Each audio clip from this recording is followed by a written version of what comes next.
He thought she was just another face in the crowd, someone he could humiliate without consequence. The officer's glare was cold, his words dripping with contempt.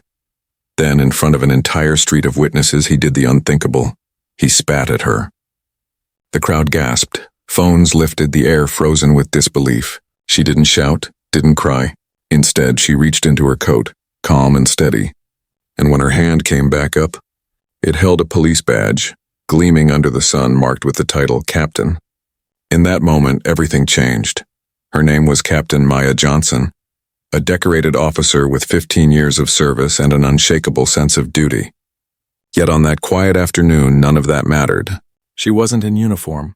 She was simply a black woman in plain clothes, walking home after visiting her mother at the hospital. The sun burned hot against the asphalt, and the air carried the usual city noise. Cars honking, vendors calling, people rushing through their day. Nothing felt unusual, not yet. As she stopped at a corner to cross the street, a police cruiser slowed beside her. She didn't pay it much attention at first. She'd seen patrol cars 1,000 times before. But the officer inside, a young man with mirrored sunglasses and a grin that didn't belong on duty, stared at her too long. There was a look in his eyes, not of suspicion, but superiority, the kind that said he didn't see a person, only a color. Maya had dealt with that look before. She'd trained rookies who carried that same arrogance until she broke it out of them. But this time she was off the clock. She didn't flash authority. She just kept walking. The sound of the cruiser door slamming made her pause. Footsteps approached behind her, fast, heavy. A voice barked something crude, something meant to provoke. She turned, calm but cautious. The officer was inches away now, chest puffed, trying to assert power he hadn't earned. Maya's instincts told her to stay quiet, to keep walking. But deep down, something else stirred. The same anger she'd felt years ago when she joined the force, believing she could change things from the inside. She took a breath. She had no idea that what was about to happen would be captured on video and seen by millions before the day ended. The officer's name was Daniel Cross, a patrolman barely 3 years into the force, already known among locals for his temper. He'd been warned more than once about attitude problems, but the badge made him feel untouchable. And today, when he saw Maya walking down that block, calm, confident, and black, something in his ego demanded confrontation. "Hey. You ignoring me?" he barked. Maya didn't respond. She kept her pace even, hands visible, posture relaxed. But that only made him angrier. His boots echoed behind her until his shadow fell over hers. The crowd nearby, a food vendor, a couple waiting for the bus, 2 teenagers filming with their phones, turned to watch. "Didn't you hear me?" he said again, louder this time. His voice carried over the noise of traffic. Maya stopped, turning just enough to meet his eyes. "I'm not looking for trouble, officer," she said evenly. "Yeah?" His lips curled. "Then why you looking at me like that?" She didn't reply. Years of experience had taught her that sometimes silence was the only shield that worked. But silence to men like Daniel felt like defiance. He stepped closer, too close, and spat a word she hadn't heard in years. The kind that burns worse than any weapon. The kind that tells you you're not seen as human. Gasps rippled through the crowd. One man raised his phone higher, recording every second. Maya's stomach tightened, but she stood still. She had seen men like him unravel their own careers, and she knew exactly what kind of power true restraint held. "Say something," he sneered. "Cat got your tongue?" The air felt heavier. Maya could feel every pair of eyes on her, some expecting her to explode, others silently praying she'd stay calm. And then he did it.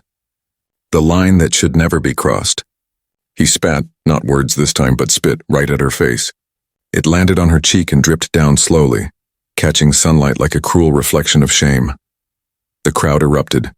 A woman shouted, "You can't do that!" A man yelled, "She didn't even do anything!" But Daniel just stood there smirking, the weight of his badge giving him false confidence. Maya closed her eyes for a moment. The humiliation was real, sharp, stinging, almost physical. But behind that pain burned something deeper, calm fury.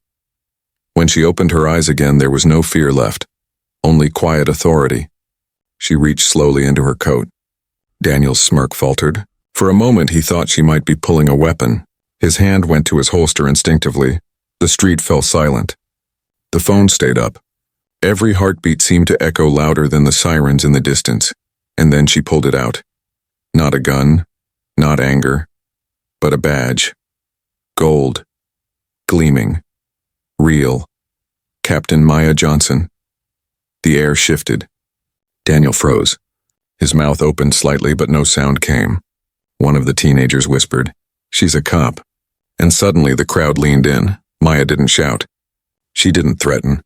She just held the badge high enough for him, and everyone, to see. The authority he thought he owned now belonged to her. He stepped back. Once. Twice. His hand dropped from his holster. The crowd started murmuring, phones still rolling, voices rising like a wave. The humiliation he'd meant for her had turned, swallowing him instead. But for Maya, this wasn't victory.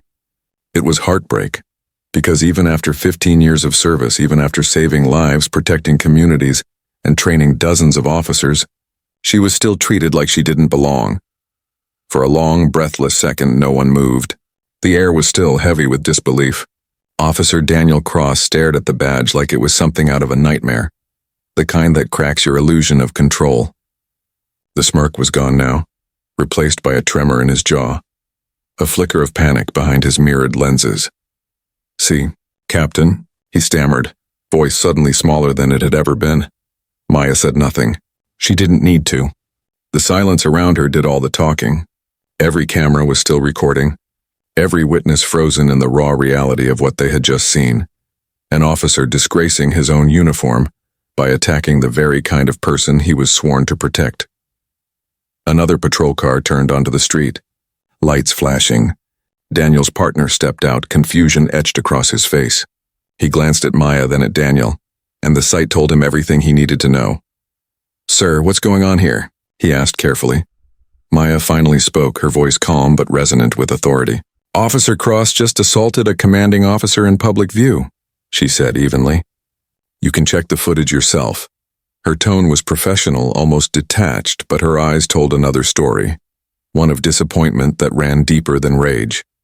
The partner hesitated, torn between loyalty and truth, but when he saw Daniel's trembling hands and the phone still pointed their way, he made his choice. "Officer Cross," he said quietly, "you're under arrest." The words hit Daniel harder than a punch. His body stiffened, face draining of color. The irony carved itself into the moment. The man who thought himself untouchable now being handcuffed under the same laws he'd used to oppress others. The crowd broke into a low cheer, disbelief turning into justice right before their eyes. Cameras flashed, someone shouted, "Finally!" Another whispered. She handled it with more grace than any of us could. Maya stood still, watching as Daniel was led toward his own cruiser, the same one he'd arrived in, full of arrogance. Now he sat in the back seat silent. For Maya, it wasn't triumph. It was a reminder. Power didn't protect her from prejudice. It only exposed how deep the problem truly ran. The next morning, the city was buzzing. Every news channel replayed the same clip. Officer Cross spitting at a black woman, only for her to reveal herself as Captain Maya Lewis. It had gone viral overnight, viewed millions of times. But what shook the nation wasn't just the act. It was her restraint. Her dignity under humiliation. Her power without vengeance. At the precinct, silence followed her footsteps. Every officer stood a little straighter when she entered.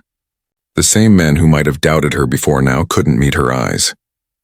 Not out of fear, but shame. The chief called her into his office.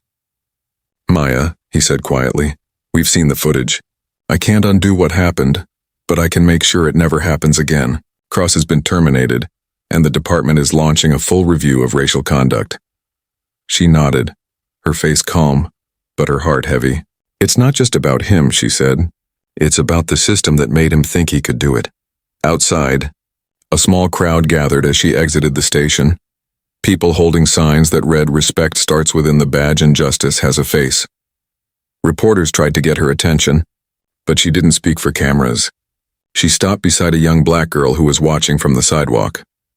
"Ma'am," the little girl said softly. "Were you scared?" Maya smiled. "A little," she admitted. "But courage isn't about not being scared. It's about standing up anyway." The girl grinned, eyes wide with admiration. And in that moment, Maya realized something.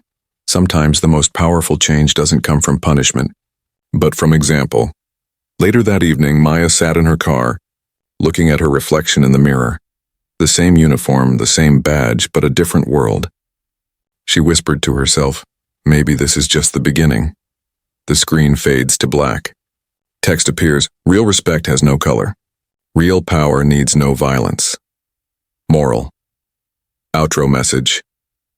If you believe in justice, dignity, and respect, stand with those who stand strong even when humiliated. Like, comment, and subscribe for more powerful real-life stories from Racism Exposed Stories.